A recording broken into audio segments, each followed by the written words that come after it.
नमस्कार दोस्तों, आपका स्वागत है। आज की हमारी कहानी है नई रोशनी। कभी कभी ज़िंदगी हमें वही सिखाती है जो हम दूसरे को सिखाने की कोशिश करते हैं। हरीश जी ने जीवन भर दूसरों के लिए जिया, अपनों के बच्चों को पढ़ाया, बहन भाई के परिवार को संभाला, हर सुख त्याग कर दूसरों की खुशियों में मुस्कुराना सीखा। पर वक्त ने जब करवट ली तो वही लोग जिनके लिए उन्होंने अपना सब कुछ न्यौछावर कर दिया, आज उनके अस्तित्व पर सवाल उठाने लगे थे। तो वो शब्द ऐसे थे जैसे किसी ने उनके दिल में नुकीला पत्थर रख दिया हो।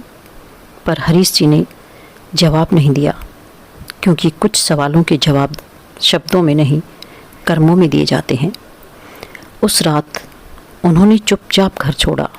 ना कोई गिला, ना कोई शिकायत, बस एक शांत निर्णय। अब वो किसी का बोझ नहीं, किसी की रोशनी बनेंगे। ये कहानी है उस पिता की जिसे घर ने भुला दिया, पर जिसने दुनिया को याद रखने लायक सबक दे दिया। तो आइए सुनते हैं हरीश जी की कहानी। सुबह की हल्की धूप खिड़की के झरोखे से भीतर उतर रही थी। टेबल पर रखी पुरानी घड़ी अपनी नियमित टिक टिक में जैसे समय की कहानी सुना रही हो। वही समय जो हरीश जी के जीवन का सबसे वफादार साथी था। सादगी उनका गहना थी।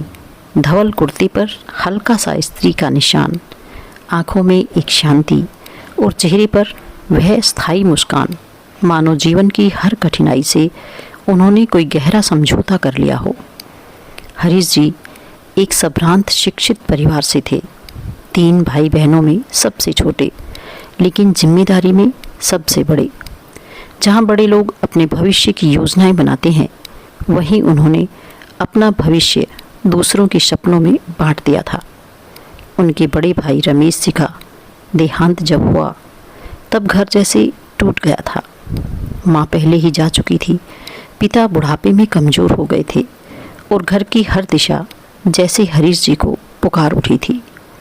उन्होंने उस पुकार को उत्तर दिया, बिना शिकायत, बिना हिचकिचाहट। भाई के 2 छोटे बच्चे, आंखों में भय, चेहरे पर मासूम सवाल। हरीश जी ने उसी दिन तय कर लिया, अब ये बच्चे ही मेरी दुनिया है। वे सुबह स्कूल में पढ़ाते, शाम को बच्चों को कॉपियाँ जांचते और रात में उनकी पढ़ाई कराते। बहन की शादी दूर हुई थी। उसके पति राजवीर जी नौकरी के सिलसिले में अक्सर बाहर रहते थे। बहन के 2 बच्चों की देखभाल भी हरीश जी ने ही संभाल ली। धीरे धीरे घर फिर से जीवन से भरने लगा। बच्चों की खिलखिलाहट, बहन की मुस्कान, पिता का सुकून, सबके केंद्र में बस एक नाम था, हरीश। पर इस समर्पण के पीछे एक मौन बलिदान था। उनकी उम्र के लोग जब अपने करियर में ऊंचाइयां छू रहे थे, तब वे दूसरों के सपनों की सीढ़ी बन रहे थे। उनके दोस्तों ने कई बार कहा, हरीश अब तो अपनी ज़िंदगी के बारे में भी सोचो। वो बस हल्का सा मुस्कुरा कर कहते, मेरी ज़िंदगी इन्हीं की खुशी से शुरू होकर इन्हीं की मुस्कान पर ख़त्म हो जाती है। उन्होंने अपने सपनों को ताले में बंद कर दिया था और चाबी दूसरों की खुशी को सौंप दी थी। वक्त गुजरता गया। भाई के बच्चे बड़े होकर अधिकारी बने, बहन के बेटे भी उच्च पदों पर पहुंच गए।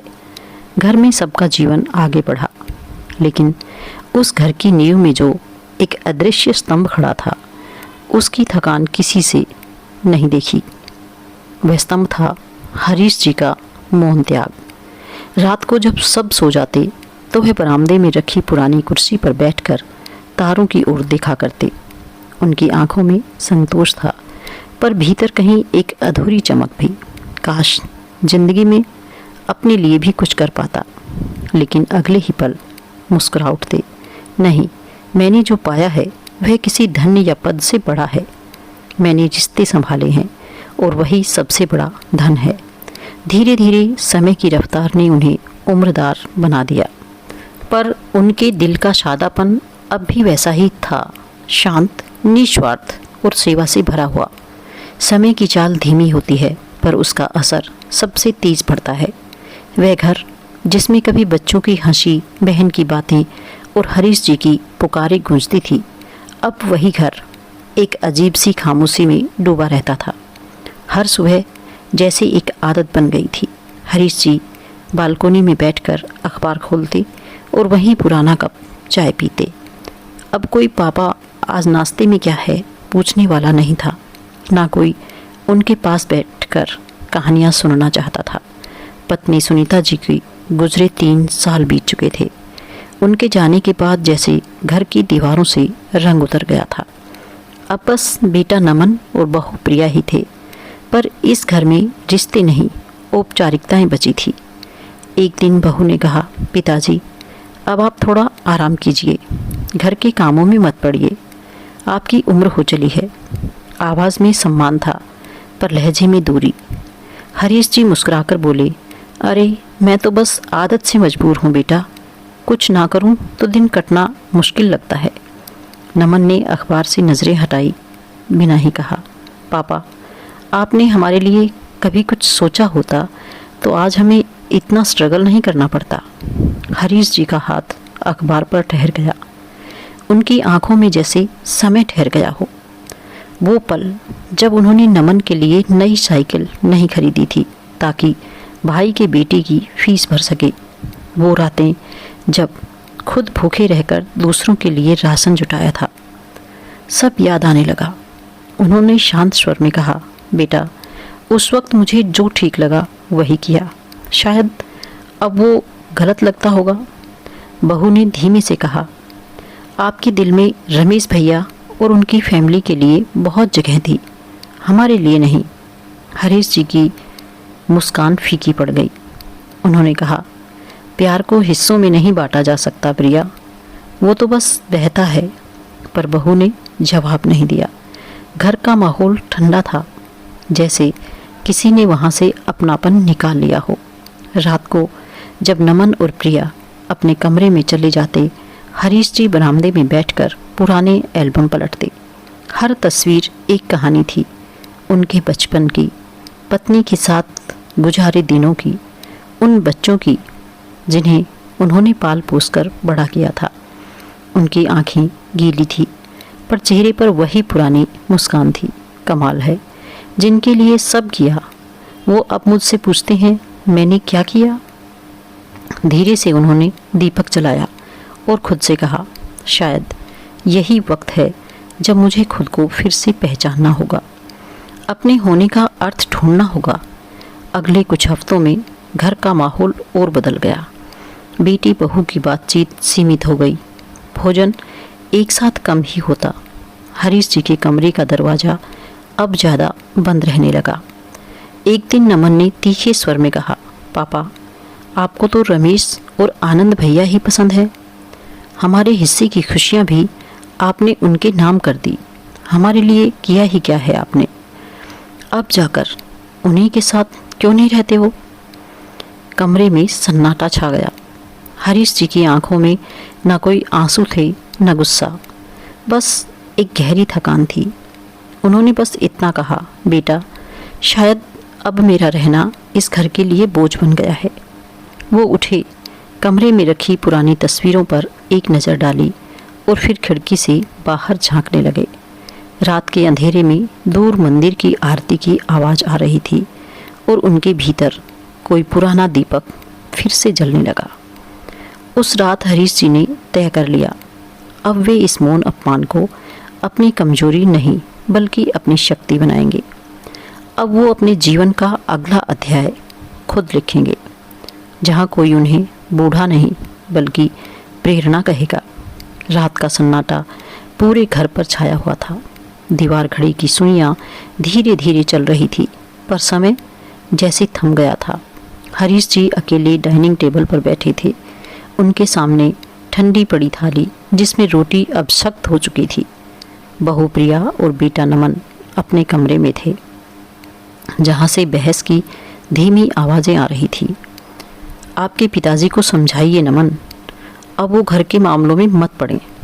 प्रिया की झुंझलाहट भरी आवाज़ गूंज रही थी। नमन ने थके स्वर में कहा, हाँ प्रिया, कल उनसे बात करूँगा। अब वक्त आ गया है उन्हें समझाने का। हरीश जी ने सब सुन लिया। उनके कानों में हर शब्द जैसे चुभ रहा था। धीरे से उन्होंने थाली किनारे की और कुर्सी से उठकर खिड़की की ओर चले गए। बाहर आसमान में कुछ तारे बिखरे थे, वही जिनसे वो कभी बच्चों की कहानियाँ जोड़ा करते थे। उन्होंने बुदबुदाते भी कहा, समय बदल गया है। अब शायद मैं भी इस घर की कहानी में अनावश्यक पात्र बन गया हूँ। सुबह जब घर जागा, नमन चाय पीते हुए अखबार पढ़ रहा था। हरीश जी ने चुपचाप उसके पास आकर कहा, बेटा, अगर कोई घर किसी को अब जगह ना दे तो बेहतर है वो अपनी जगह खुद बना ले। नमन ने अखबार से नज़र उठाई। पापा, आप बातों को क्यों बढ़ा रहे हैं? हरीश जी मुस्कुराए। नहीं बेटा, बात बढ़ी नहीं है, बस अब पूरी हो रही है। थोड़ा रुके, फिर शांत स्वर में बोले, जब किसी घर में पिता की ज़रूरत ख़त्म हो जाए, वहाँ उनका रहना बोझ बन जाता है। कमरे में कुछ पल का सन्नाटा छा गया। नमन कुछ कहना चाहता था, पर शब्द उसके गले में अटक गए। प्रिया रसोई से झांक रही थी। उसके चेहरे पर अपराध नहीं बल्कि राहत थी। हरीश जी ने नमन के कंधे पर हाथ रखा और कहा, तुम दोनों खुश रहो बेटा। मुझे बस इतना सुकून है कि मैंने तुम्हें अपने हाथों से बड़ा किया। अगले दिन सूरज थोड़ा जल्दी निकला, जैसे हरीश जी को विदा करने आया हो। उन्होंने अपने पुराने बैग में कुछ कपड़े, एक डायरी और सुनीता जी की तस्वीर रखी। तस्वीर को देखते हुए धीमे से कहने लगे, चलो सुनीता, अब नई जगह चलते हैं, जहाँ शायद फिर से सुकून मिलेगा। घर के दरवाजे से निकलते वक्त उन्होंने एक बार पलटकर देखा। वही दीवारें, वही आंगन जहाँ कभी उनकी हंसी गूंजती थी। अब सब कुछ मौन था। बस दरवाजे की चौखट से एक आंसू टपका, शायद उनका नहीं, उस घर का था। ऑटो धीरे धीरे आगे बढ़ रहा था। सड़क के दोनों ओर पेड़ों की छांव से छनती धूप जैसे उनके जीवन की स्मृतियों को छूती जा रही थी। हर मोड़ पर उन्हें कोई पुरानी याद बुलाती, बेटी का बचपन, पत्नी की मुस्कान, पिता की सलाह। पर उन्होंने सिर झुका लिया। ऑटो एक सादे से भवन के सामने रुका। बोर्ड पर लिखा था, आश्रय वृद्धाश्रम। हरीश जी ने बैग उठाया और धीमे धीमे गेट के अंदर चले गए। अंदर कुछ बुजुर्ग बैठकर अखबार पढ़ रहे थे। कोई हंसी ठिठोली कर रहे थे और कोई अपने अतीत के किस्से। उन्होंने मुस्कुराकर कहा, हाँ, अब यहीं रहना है। शायद अब यहीं से एक नई शुरुआत होगी। वो जानते थे उन्होंने जो छोड़ा है वो घर नहीं था, बल्कि वो जगह जहाँ उनका सम्मान अब नहीं था। उनके चेहरे पर अब कोई दुख नहीं, बस एक संतुलित शांति थी। जैसे कोई योद्धा अपनी रणभूमि से भागा नहीं, बल्कि अपने लिए नया रण चुन लिया हो। उस शाम जब वृद्ध आश्रम की छत पर दीपक जलाए गए, हरीश जी ने आकाश की ओर देखा और मुस्कुराए। ईश्वर, अब जो भी करूँगा खुद के लिए नहीं, उन सब के लिए जो भुला दिए गए हैं। और उसी क्षण एक साधारण पिता हरीश जी से बदलकर एक प्रेरणा बन गए। उनके जीवन का दूसरा अध्याय अब शुरू हो चुका था। हरीश जी ने जब वृद्धाश्रम का दरवाज़ा पार किया तो मन भीतर तक थरथरा गया। वह कोई साधारण जगह नहीं थी, वह उन आत्माओं का ठिकाना था जिन्होंने जीवन भर दिया, पर अब लेने वाला कोई ना बचा। कमरों में सन्नाटा था, पर हर सन्नाटे के पीछे एक कहानी थी। किसी ने बेटी को विरासत दी और बदले में तिरस्कार पाया। किसी ने बहू की मुस्कान के लिए खुद की इच्छाएं मिटा दी। पर अब सब बस रह रहे थे, बिना उम्मीद के। पहली रात हरीश जी ने अपने कमरे की खिड़की से बाहर देखा और नीले आसमान में चमकते चांद को देखते हुए वे बोले, शायद अब वक्त आ गया है कि मैं दूसरों की ज़िंदगी में वो रोशनी भरूं जो मेरे जीवन से खो गई। अगले ही दिन उन्होंने कुछ बुजुर्गों को एक साथ बुलाया।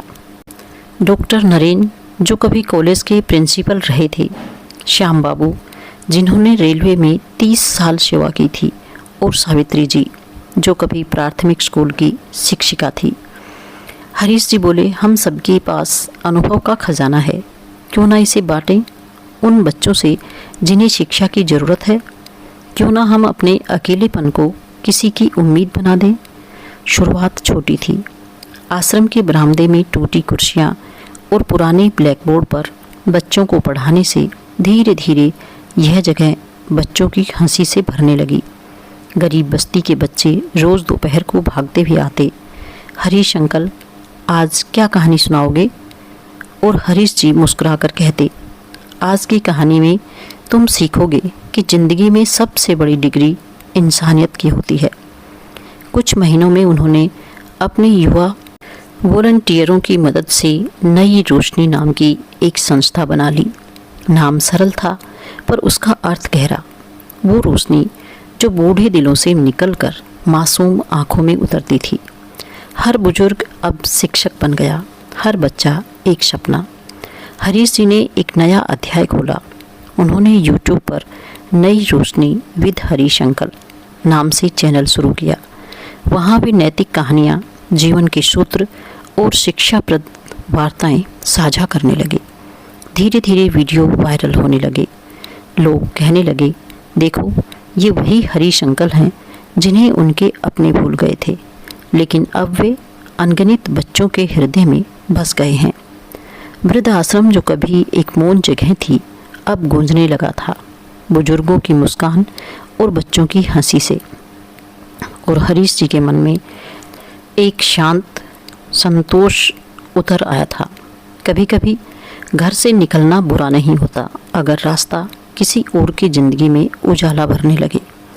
अब दिन पहले जैसे नहीं रहे। वृद्धाश्रम के आंगन में हर सुबह बच्चों की हंसी गूंजती और शाम को बुजुर्गों की मुस्कान खिलती। हरीश जी की बनाई नई रोशनी अब केवल एक संस्था नहीं रही थी, वह उम्मीद का प्रतीक बन गई थी।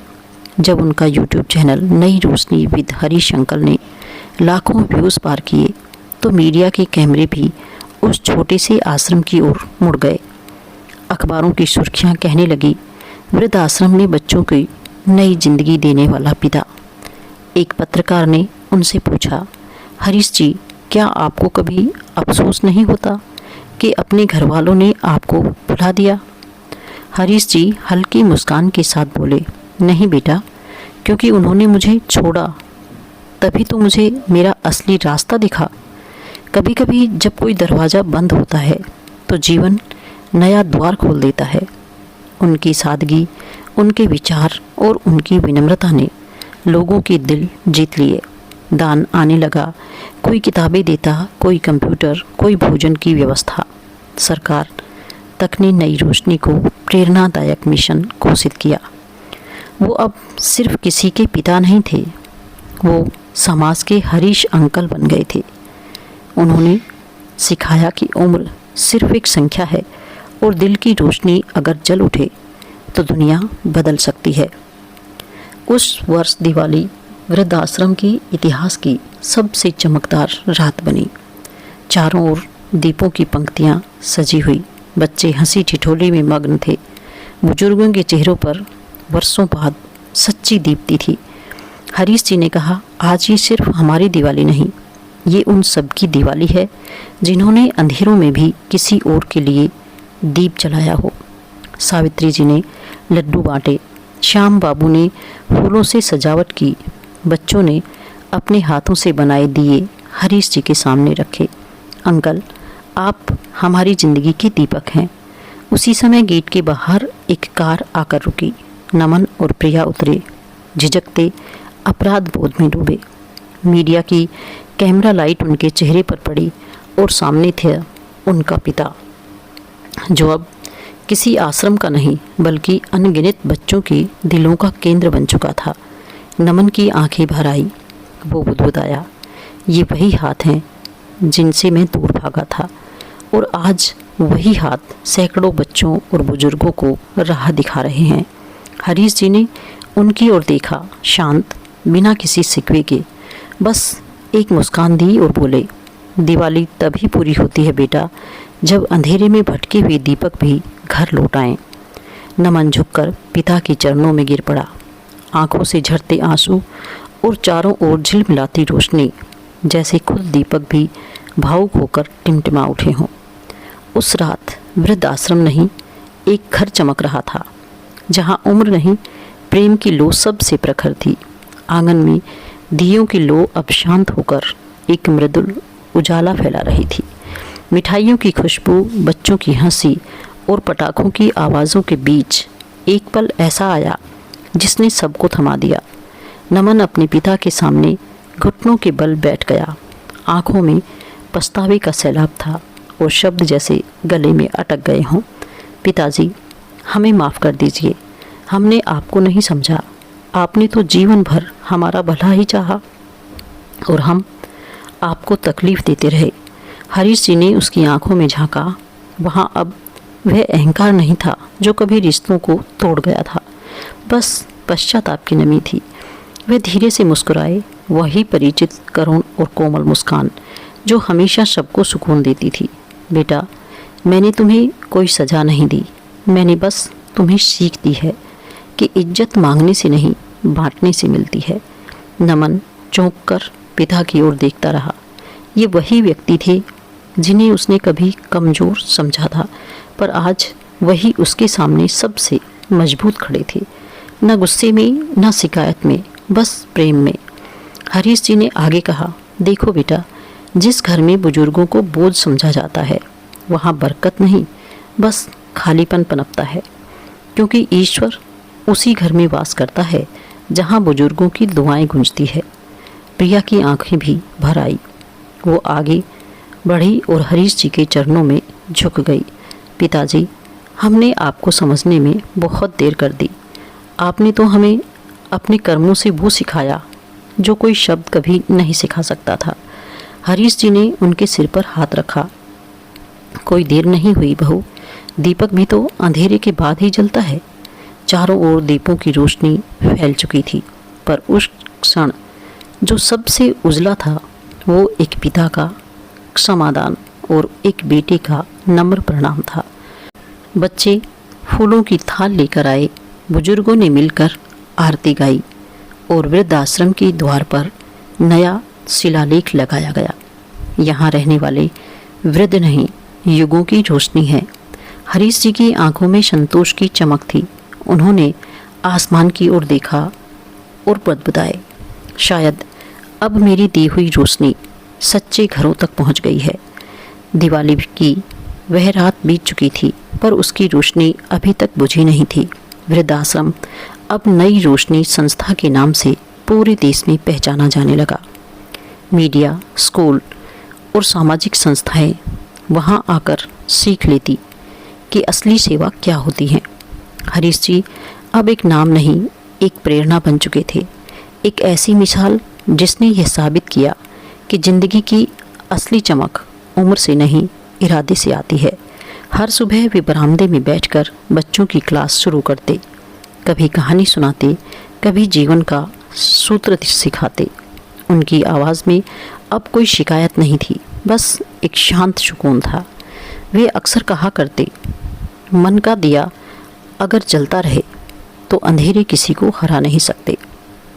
धीरे धीरे उनका स्वास्थ्य गिरने लगा, पर वे कहते, मैं तब तक नहीं कर रुकूंगा जब तक यह रोशनी हर उस बच्चे व वृद्ध तक ना पहुँचे जिसे आज भी अंधेरों ने घेर रखा है। एक सुबह सूरज की हल्की किरण उनके चेहरे पर पड़ी। बच्चे रोज़ की तरह उनके कमरे में आए, पर आज हरीश जी शांत लेटे थे। होठों पर हल्की मुस्कान थी, जैसे किसी अनदेखी यात्रा पर निकल पड़े हों। आश्रम के आंगन में सभी बुजुर्ग और बच्चे एक साथ रो पड़े। नमन और प्रिया भी वहीं थे। उन्होंने पिता के चित्र के आगे दीपक जलाया और प्रण किया कि नई रोशनी की लो अब कभी नहीं बुझेगी। कुछ महीनों के बाद वृद्ध आश्रम के मुख्य द्वार पर एक नया पट्टा लगाया।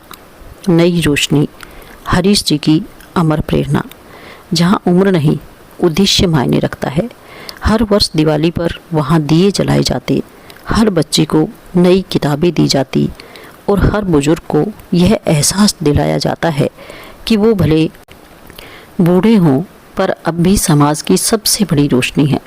उस रात जब दियों की पंक्तियाँ चमक रही थी, किसी ने कहा, देखो आसमान में वो जो सबसे उजला तारा चमक रहा है वो शायद हरीश जी का ही है, जो अब भी रोशनी बांट रहा है। इंसान की उम्र उसके सपनों को नहीं बांध सकती। बुजुर्गों को अगर सम्मान मिले तो वे समाज की सबसे बड़ी ताकत बन सकते हैं, और जो पिता अपने अपमान को प्रेरणा बना दे वो आने वाली पीढ़ियों की दिशा बदल सकता है। तो दोस्तों, यह थी हमारी आज की कहानी। आपको कैसी लगी कमेंट करके ज़रूर बताएं, और यदि आप मेरे चैनल पर नए हैं तो इसे सब्सक्राइब करके बेल आइकॉन को ज़रूर दबाएं, ताकि आने वाली वीडियो का नोटिफिकेशन आप तक पहुंचता रहे। धन्यवाद।